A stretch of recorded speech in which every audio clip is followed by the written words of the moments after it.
নমস্কাৰ আৰকে নিউজ চাই থকাৰ বাবে ধন্যবাদ। এই মুহূৰ্তত অসমবাসী ৰাইজৰ বাবে দিবলৈ লৈছোঁ কেইবাটাও ডাঙৰ খবৰ, কিয়নো অসমৰ মুখ্যমন্ত্ৰী হিমন্ত বিশ্ব শৰ্মাই কেইবাটাও আঁচনি ঘোষণা কৰিছে।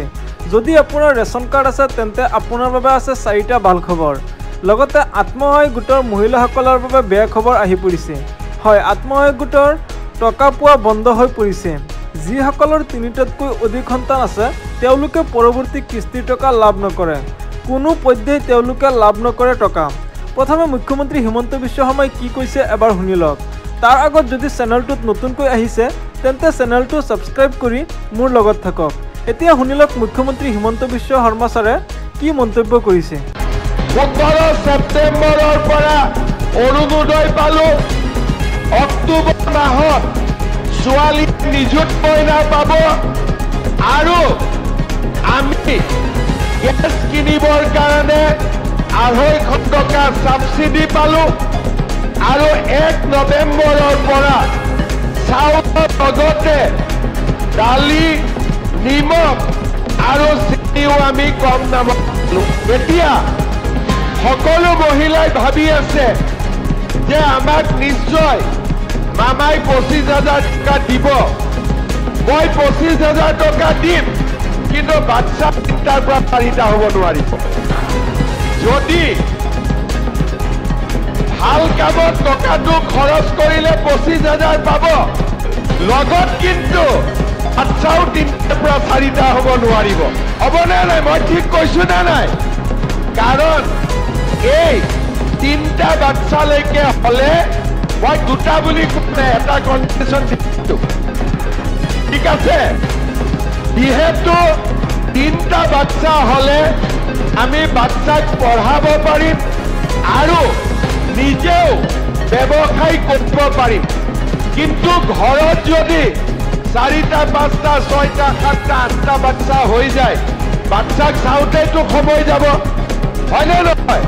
সেইকাৰণে আমি এই মহিলা উদ্যমিতা আঁচনিত 10,000, 25,000, 50,000 টকা দিম। কিন্তু 3টাতকৈ বাচ্চা বাঢ়িব নালাগে। ঠিক কথা কৈছো নে নাই? আৰু 2 বাচ্চা 4টা আছে, বুদ্ধি কৰি ফৰ্মত 3টা বুলি লিখি মই মাতা নাই। কিয় এইটো 10,000 টকাটো মই দিছো, কাৰণ দিম বুলি কৈছিলো।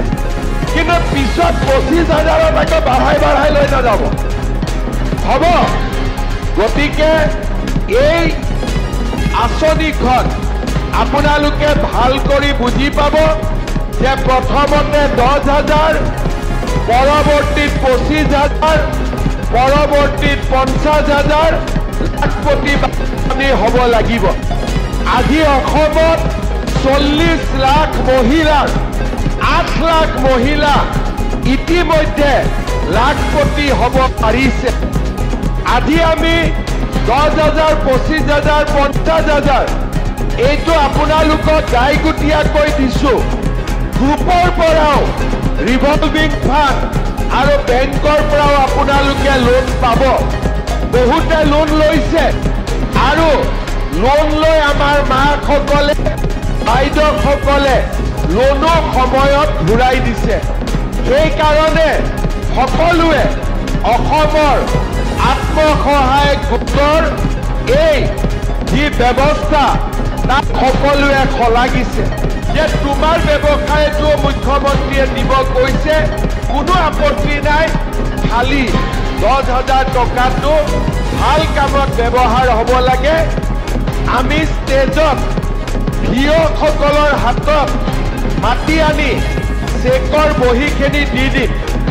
ভিঅ'সকলে ইয়াত আমাৰ গ্ৰুপৰ সভাপতিসকল বহি আছে, সভাপতিসকলক লগে লগে চেকখিনি দি দিম আৰু সভাপতিয়ে আজিয়ে এতিয়াই আপোনালোকৰ হাতত চেকখন দি দিব, ঠিক আছে? প্ৰথমতে ভিঅ'ক দিম, ভিঅ'ই গ্ৰুপত দিব আৰু গ্ৰুপে আপোনালোকক দিব এই ফিল্ডতে। চেক নোলোৱাকৈ কিন্তু কোনেও ঘৰত নাযাব, নহ'লে হাজবেণ্ডে জোকাব আকৌ, হয়নে নহয়? বোলে চেক আনিব গৈছিলি, চেক ক'ত? গতিকে ইয়াতে আপোনালোকে ধৈৰ্যৰে বহি থাকিব আমি ভিঅ'ক চেকখন দিম, ভিঅ'ই গ্ৰুপৰ সভাপতিসকলক চেকখন দিব আৰু সভাপতিসকলে ইয়াতে মেম্বাৰসকলক চেকখন দি দিব আজিয়ে আৰু এতিয়াই। তাৰপিছত আপোনালোকে যদি ফৰ্মত নামটো লিখোঁতে ভুল কৰিছিলে চেকতো ভুলে ভুলে আহিব। যদি কাৰোবাৰ নাম ভুল আহে আপোনালোকে আকৌ ভিঅ'ক দি দিব চেকখিনি, আমি 7 দিনৰ ভিতৰত নামটো বদলাই আপোনালোকক আকৌ চেকখিনি দি দিম, হ'ব? কিন্তু মই ভাবোঁ যে কাৰো ভুল অহা নাই। আমি নলবাৰীত দিলোঁ, জাগিৰোডত দিলোঁ, পাথাৰকান্দিত দিলোঁ, ধুবুৰীত দিলোঁ, কাৰো চেকত নাম ভুল অহা নাই। মই ভাবোঁ বুজাইটো নিশ্চয় ভুল নাহিব। হয়, নিশ্চয় শুনিছে মুখ্যমন্ত্ৰী হিমন্ত বিশ্ব শৰ্মাই কি কৈছে। এনেধৰণৰ ইনফৰ্মেটিভ ভিডিঅ' নিতৌ পাই থাকিবলৈ চেনেলটো ছাবস্ক্ৰাইব কৰি ভিডিঅ'টোত এটা লাইক কৰি দিব। ধন্যবাদ।